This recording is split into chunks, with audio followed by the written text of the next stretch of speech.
remote, beautiful, mysterious, unique. Islands are worlds of their own. Places apart where life has evolved differently. But in our modern interconnected world, islands are also part of a global community that is changing, for better or worse. In this series, we're exploring the lives of islanders. We're discovering that no matter how distant they are from the mainland,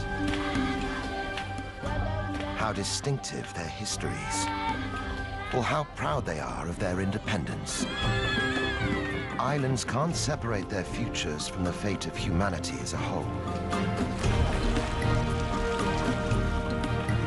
In so many ways, these shores are the front line of global change. What happens here matters to us all.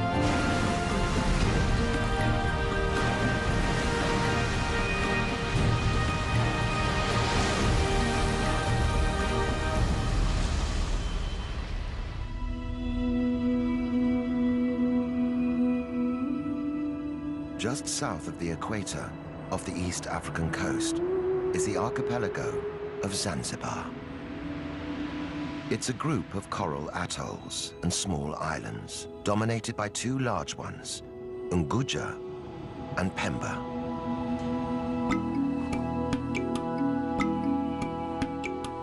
Today, Zanzibar is home to 1 million Swahili people. Islam is the dominant religion.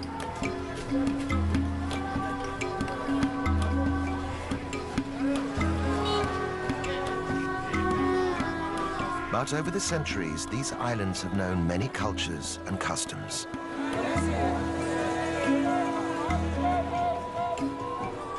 For 1,000 years, Zanzibar was a trading post. But the island's riches meant that many outsiders sought to control them.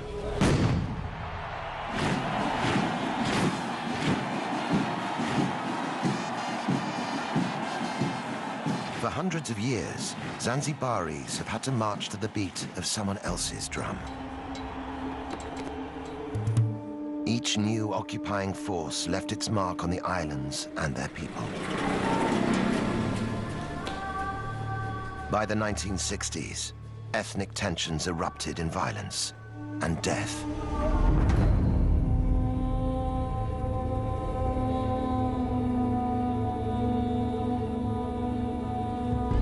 The aftermath, extreme poverty and ill health.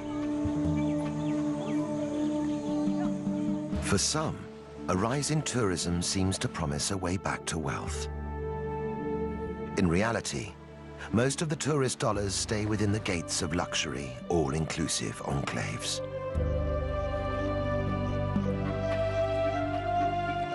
But across the archipelago, signs of change are appearing.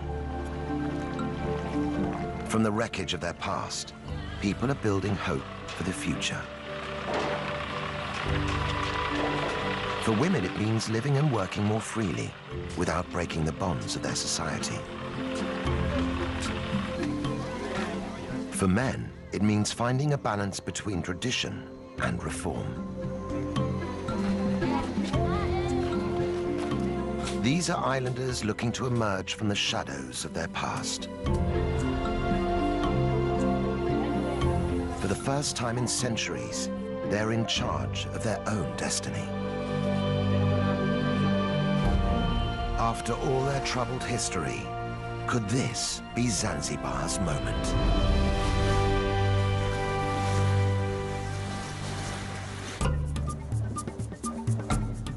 Zanzibar City in western Unguja is the archipelago's capital. It's home to 200,000 people. Their modern lives play out against a backdrop colored by rich layers of history. New trade sits alongside the old crafts.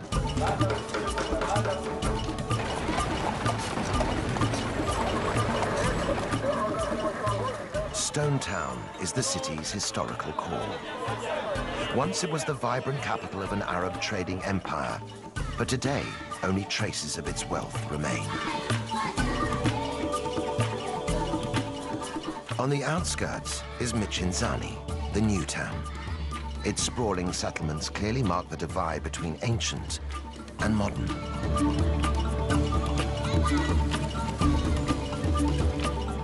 One resident who represents Zanzibar City's past and present is B. Kadude. In traditional Islamic Zanzibar, B has been an icon for many, always walking her own path. Never quite living by the rules. Now more than 100 years old, B is known across the archipelago as the grandmother of Zanzibar. She's famous for her traditional tarab singing.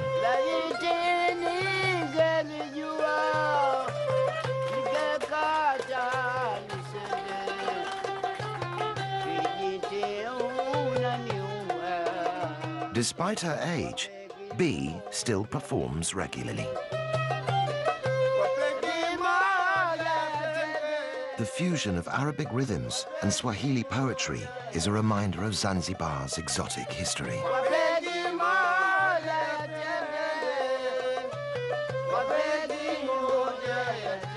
But today's bold performance is quite different from the way B started out. In those days, cultural sensitivities meant women could be heard, but not seen. In the past, or a long time ago, you would do this. You would cover your face. Now we don't do this. We want all the audience to see us and look at us.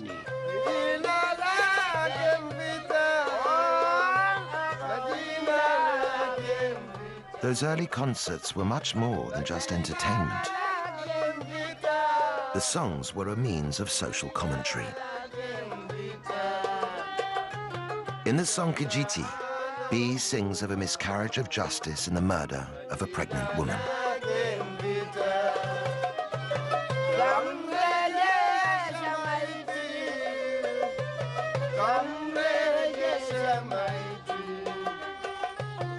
B was one of a group of women who used tarab songs to raise awareness of injustice and social issues.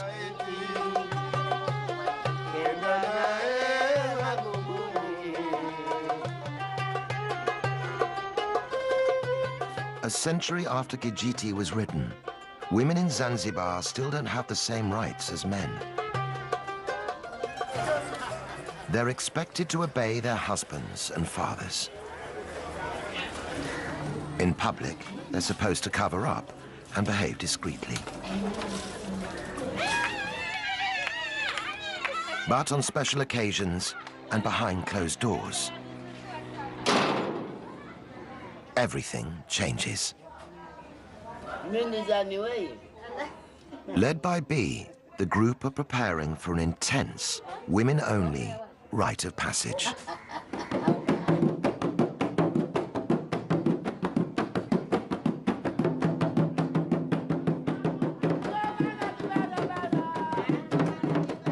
This normally secretive ritual, known as Inyago, is rarely seen by the outside world.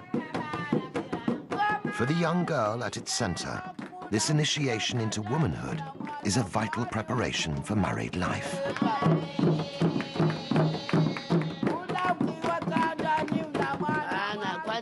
First, we scrub her and teach her how to behave, how to make her husband's bed, how to treat him well and bathe him. This is her role as a wife.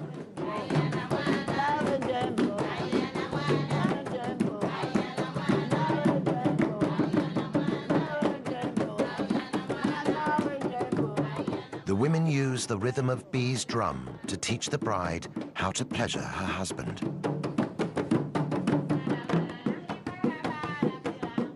The fun and excitement is intoxicating.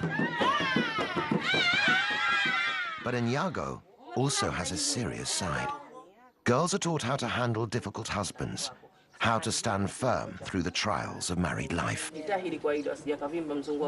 As Zanzibaris step forward into their future, B is worried this old tradition will die with her. When I am gone from this world, it will go, if no one is around to continue it. But as long as the ritual remains relevant to modern women in Zanzibar, it seems sure to survive.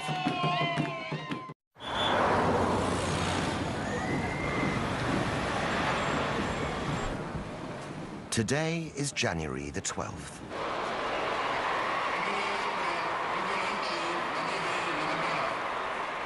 The president is on his way to celebrate a pivotal moment in the island's history. Half a century ago, African Zanzibaris seized power from the Arab-dominated government in a violent uprising.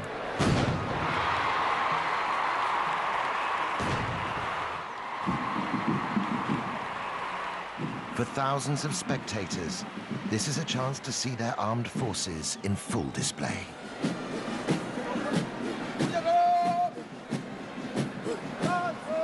For the president, it's a political opportunity.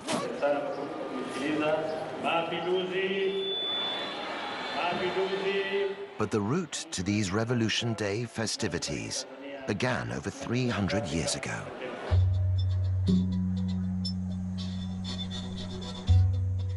In 1698, after a long history of trade with the island, Oman conquered Zanzibar and declared it an Arab state.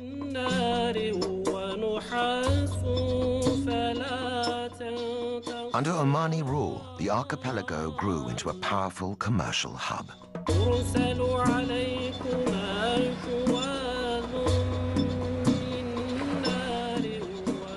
Zanzibar's thriving ports and bustling bazaars were at the center of a vast international trade network. The Arabs grew rich and powerful off the profits of one commodity in particular.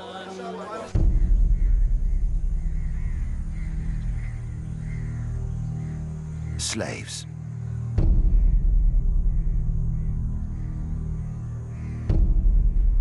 With Islam forbidding the enslavement of other Muslims, it was the Africans who were captured and sold as slave labor.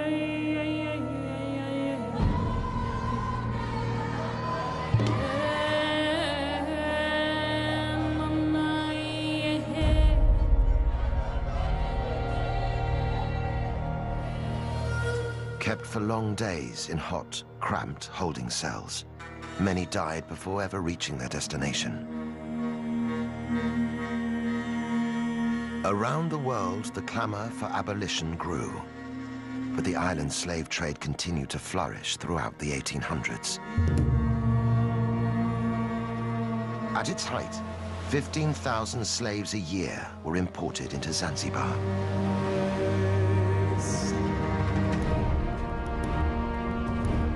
The Arab elite used African slaves to fuel an explosion in clove farming. Zanzibar became known around the world as the Spice Islands. Even after the trade was legally abolished in 1873, slavery continued on the islands for another generation. By the start of the 20th century, the archipelago was firmly divided along ethnic lines. Arabs remained the ruling elite. They possessed most of the land and wealth. By comparison, the Africans had little. Finally, racial tensions boiled over.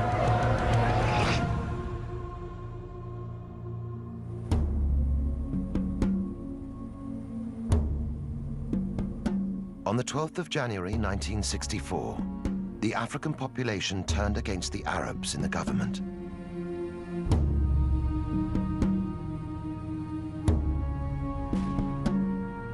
The revolutionaries went on the rampage.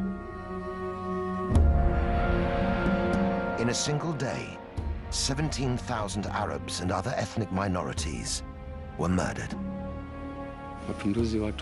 On the day of the revolution, by 6 o'clock, the Sultan and his family had already fled in their ships.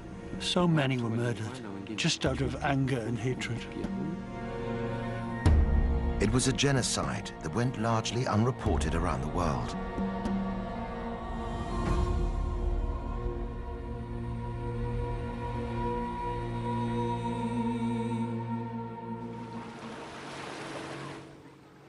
After the horror, many of the surviving Arabs fled the island.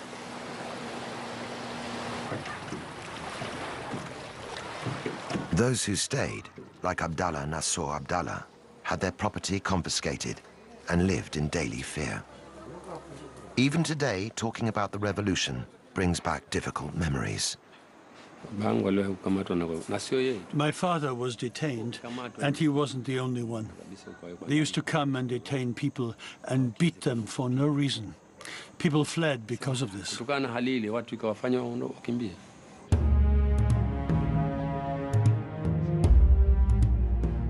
Isolated and without its traditional leadership, Zanzibar sought stability by uniting with Tanganyika on the African mainland to become the Republic of Tanzania.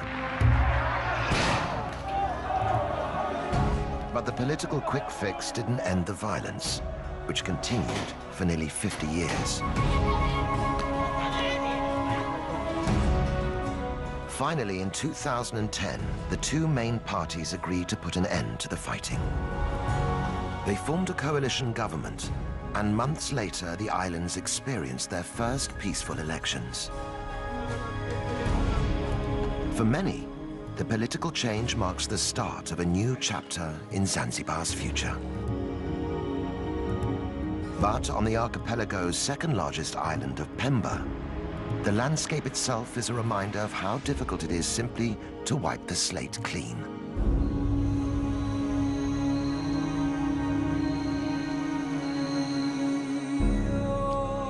For clove farmer Abdallah, the 1964 uprising caused a sharp decline in the island's spice industry. Until then, most of Pemba Island was owned by Arabs, who used its fertile farmland to become the world's leading producer of cloves. Widely used in cooking and perfumes, the dried flower buds allowed Zanzibar's economy to flourish. After the revolution, Arab land was seized and redistributed to African islanders. But many of the new tenants neglected the farms. Thousands of Pemba's clove trees withered and died.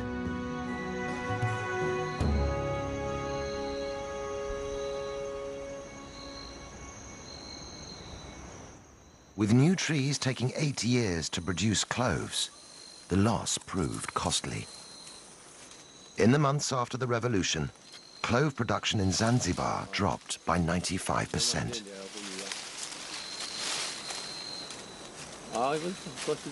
Today, Abdallah is struggling to make a decent living from his trees. These are the cloves. This is how we harvest them, and this is how we separate them. But even a good harvest doesn't guarantee good profits. We are forced to sell our cloves to the government. We don't have any other choice. We can't sell to outsiders.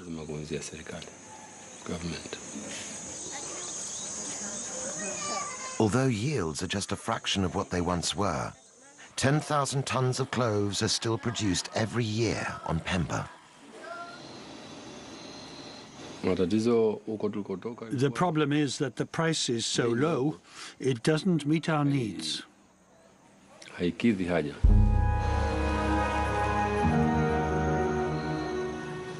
The Zanzibar State Trading Corporation pays the clove producers less than half the market rate. The low price makes it a real struggle for Abdallah to make ends meet for his family. For other, less scrupulous farmers, it means turning to the black market. I've never smuggled myself, so I don't know the price. But other people are smuggling cloves to Kenya across the ocean.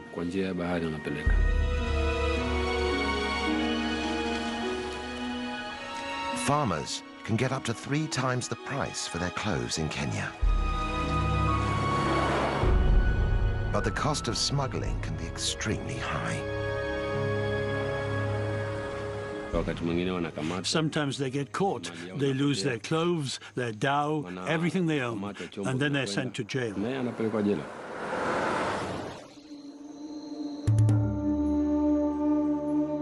Once key to Zanzibar's wealth, now the clove industry is struggling to survive. All the same, for farmers like Abdallah, the new politics offer the prospect of a brighter future. It seems like a new beginning here. The coalition government are trying to build a new Zanzibar. So not just for me, but for many people, things will get better, God willing.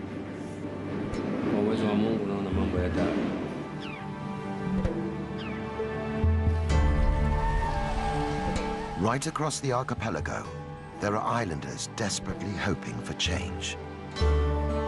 Half the population live below the poverty line, scraping a living from the land or the sea.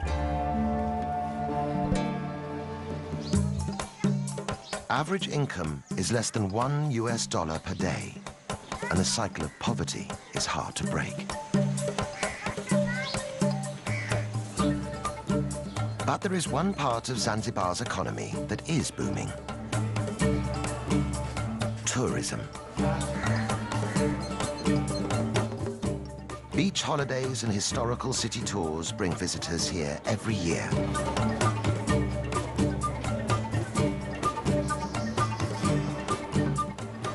The rapid growth of tourism is bringing new jobs and opportunities.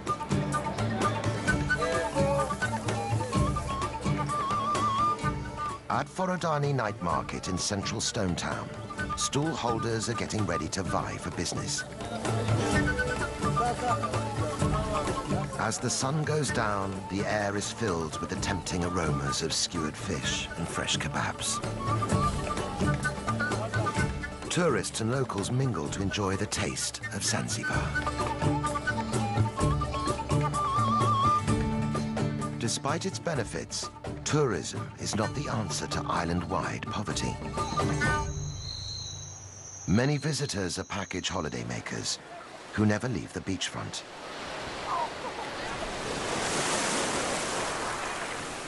Very little of the money spent inside the big resorts ever reaches local Zanzibaris.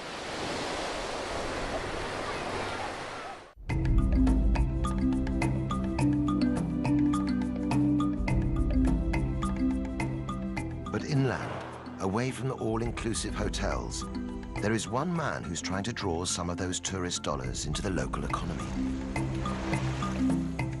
Mustafa Makame is from Jendele village in southern Unguja. He runs tours that give visitors a rare insight into the real Zanzibar, showing how life in his village has developed in harmony with the local environment.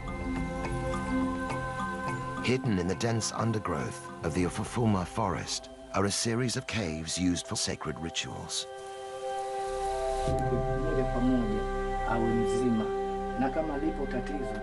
Mustafa thinks they could be the key to attracting visitors. Tourists can have the chance to meet the witch doctor and see how he works.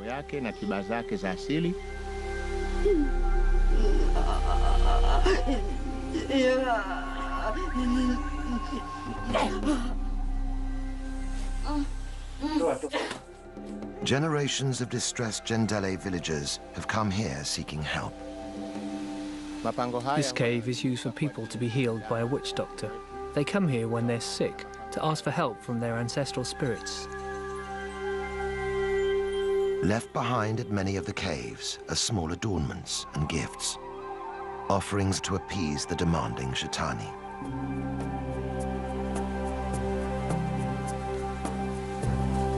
And the ancestral spirits aren't the only residents of the forest.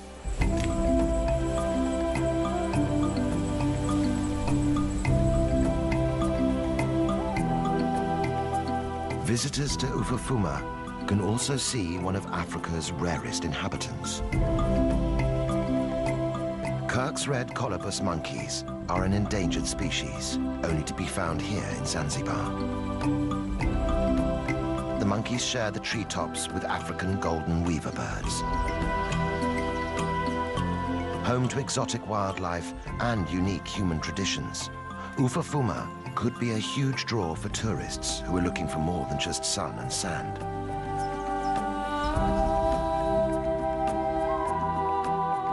Already, Mustafa's scheme is generating vital income and bringing real improvements to life in his village. We use the money raised from tourism to support our community as much as we can. For example, we've helped provide electricity for Jendele village.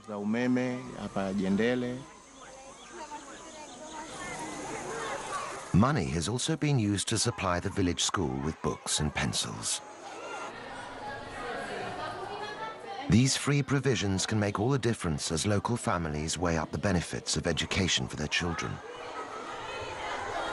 But even though the income they bring is valuable, visitor numbers to the forest are still disappointingly small. The truth is that right now, we are only getting maybe 20 to 25 tourists in a whole year. We just don't have the ability to advertise outside of Zanzibar. To really get his tours off the ground, Mustafa needs the support of the major players in Zanzibar's tourism industry. We would like the big hoteliers to send us guests, and in turn our community will become well known in our country. One day, we hope, we'll get many more tourists to come.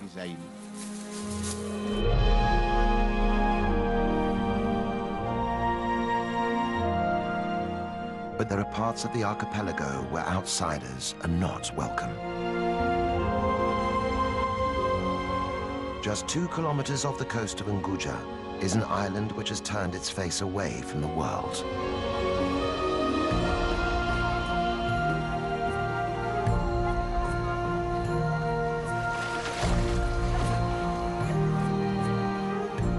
Once, Tumbatu ruled the whole of Zanzibar as its capital.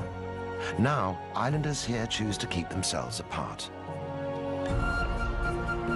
Known as the Watumbatu people, residents claim to be direct descendants of the Persian kings who arrived in Zanzibar in the 10th century. Today, they are proudly independent people, notorious for discouraging visitors.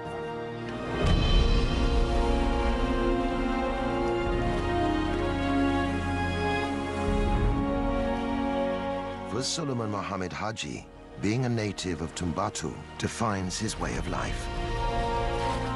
Every day, he goes out in his Ngalawa, or Swahili canoe, to fish for a living. Suleiman attributes his sailing skills to his distant ancestors who arrived in great dhows from the Middle East. Tumbatu Islanders still have a reputation as the finest sailors on the East African coast. But Suleiman's Ngalawa is too small to sail in deep waters, and in the heavily fished areas around Tumbatu, even the best sailing skills don't guarantee a good catch.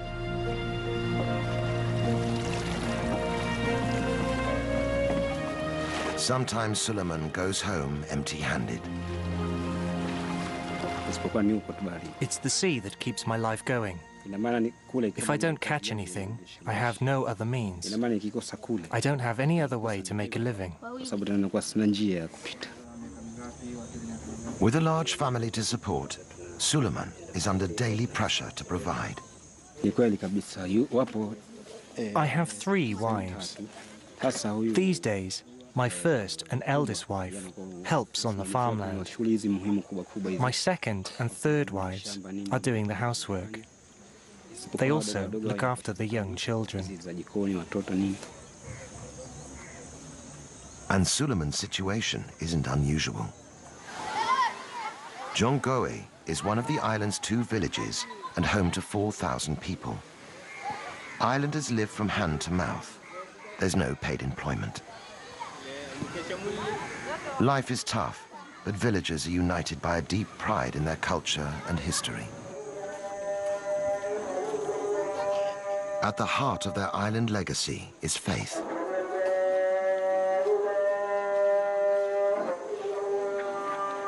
Brought to Zanzibar by the first Arab settlers, Islam is central to life here.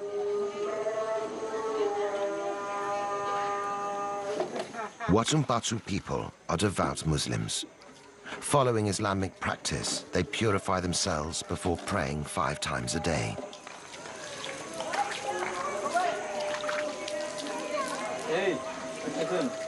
Gender roles are strict, and even prayer is segregated.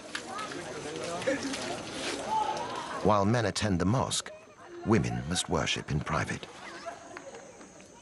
Village chief Mwadini Makami is determined to keep out the modern influences he sees damaging other parts of the country. Across Zanzibar today, whenever you hear of misconduct or misbehaving, there's never a person from Tumbatu involved. This is because we are following our religion and culture. As chief, Mwadini believes it's his responsibility to protect Tumbatu's cultural integrity. For him, the key to doing that is to discourage tourism.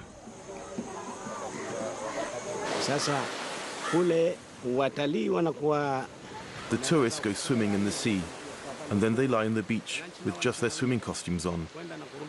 Eventually, you see the villagers mimicking their behavior, and that's why I'm afraid of tourism. But while the cultural cost of tourism may be high, the price of keeping it out could be even greater. Tumbatu is one of the poorest regions in the whole of Zanzibar. Islanders only have access to the most basic healthcare. At the run-down local hospital, treatment is limited to paracetamol.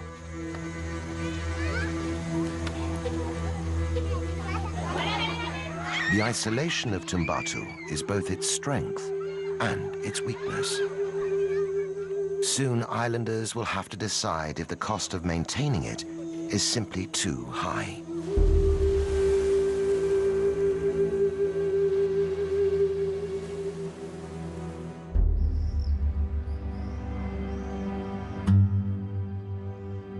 Even in the archipelago's capital, there are no guarantees of good health. Here, the barriers are physical as well as cultural. 1/3 of Zanzibaris have no direct access to clean running water. Some can collect supplies from community standpipes, but getting it home can be a challenge.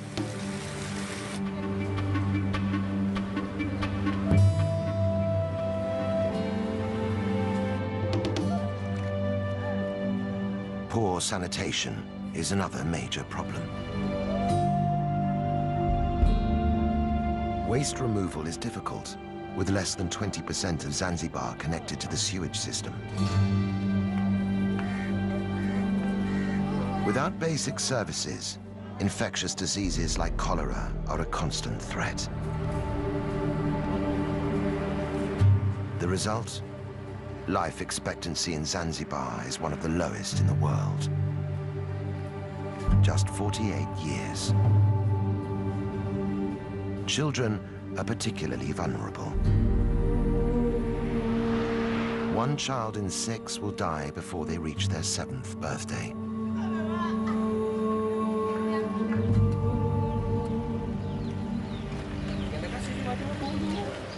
In the southeastern corner of Unguja, a small team of people is trying to improve the odds for Zanzibar's children.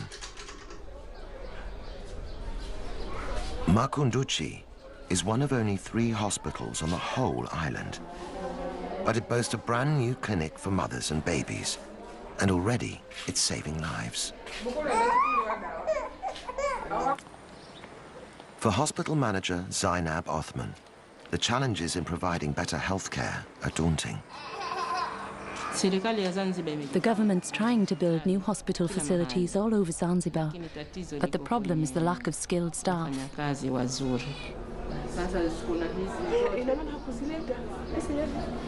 With extra funding from the British-based charity, the Makunduchi Project, hospital facilities here have been recently improved.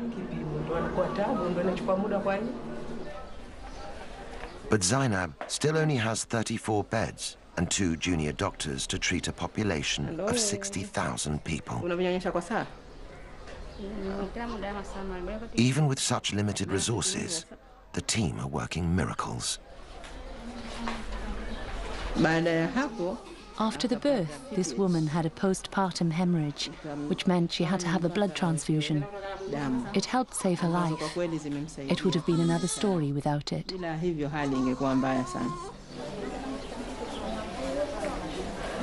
As a mother of 3 and a trained midwife, Zainab is passionate about getting modern medical support for pregnant women.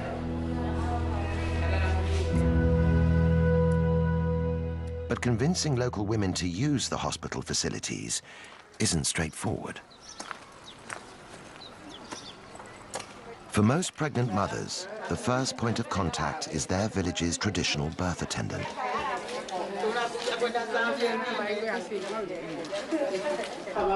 These women are experienced at assisting labor, but they're not formally trained like a midwife. Traditional birth attendants are very important in our communities, and we must work hand in hand with them. We can help improve their skills and their knowledge so they can work more effectively and give safe advice.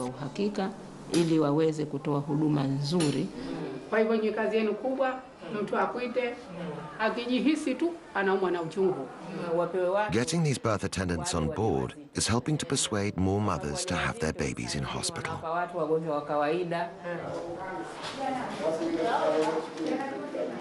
But it's not only the traditional birth attendants that Zainab must work alongside.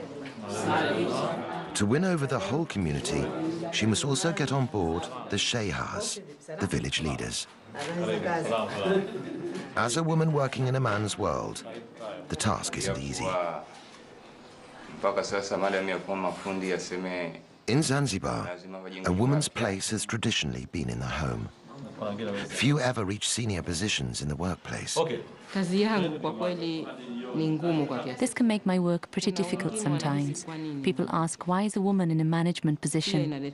It's just another challenge that I've had to try to overcome.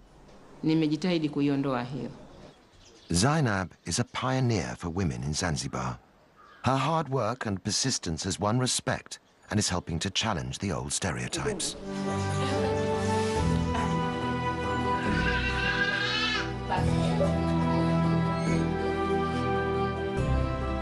It is these small-scale changes in attitudes and public services that are marking the birth of a new era for Zanzibar. Up and down the country, there are other signs of change.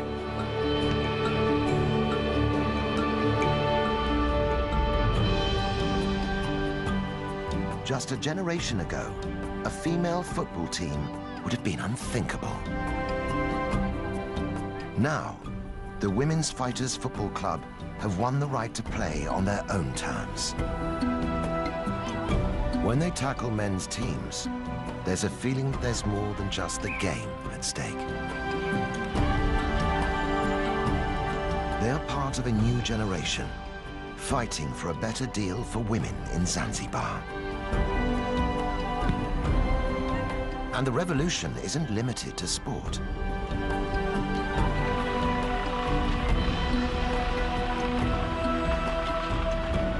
In the streets of Stone Town, female building crews have begun patching up the crumbling houses. In giving the old capital a facelift, they're also building a new image for themselves.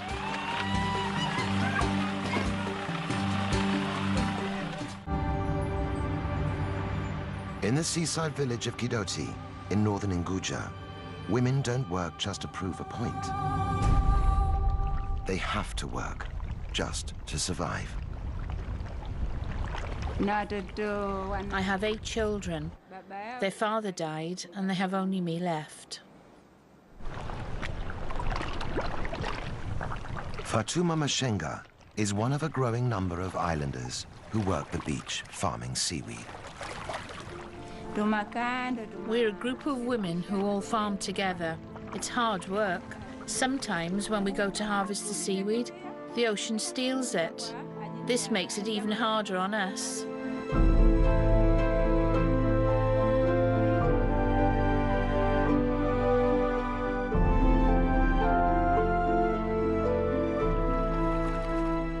Known locally as moani, the seaweed is valued for its gel. It's used in cosmetics, medicines, and even ice cream. But it's not just a question of picking what's there. The crop has to be trained and cultivated. I go all along the rope, tying the seaweed on until I reach the end. When that's done, I wait for the tide to come in before I go home. It takes 3 months before the newly planted seaweed is ready to harvest. Working every day, women can gather 700 kilograms of fresh seaweed a year. But harvesting is just the beginning. Fresh seaweed must be dried out on hot rock beds before it can be processed or sold on.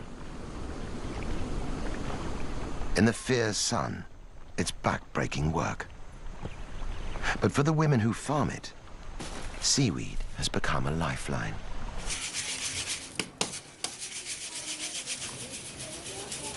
As a widow, Fatuma's income is the only means she has to sustain her family.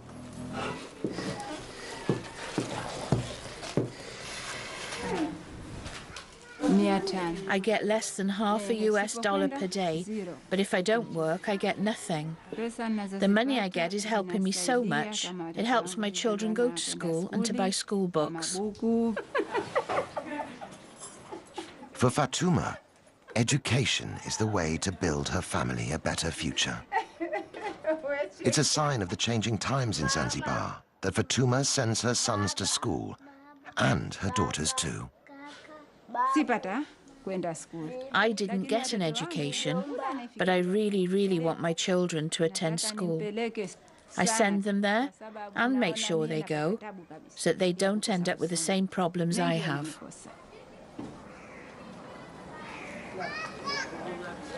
The profits are small, but Fatuma and her friends feel empowered by the money they're making.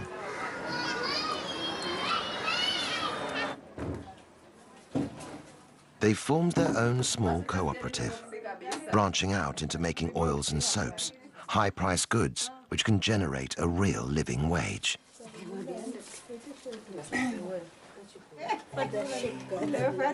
As traditional exports decline, it is women like Fatuma who are building the foundations of a new economy for Zanzibar. And with it, they're revolutionizing their place in society.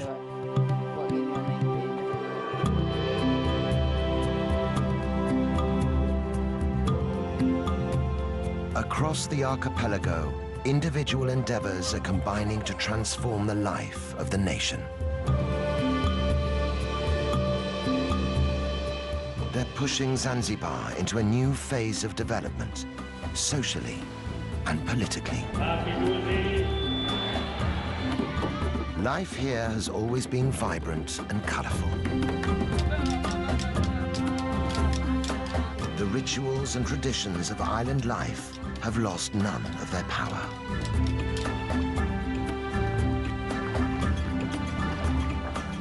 And now, there is a brighter future to imagine and reach for.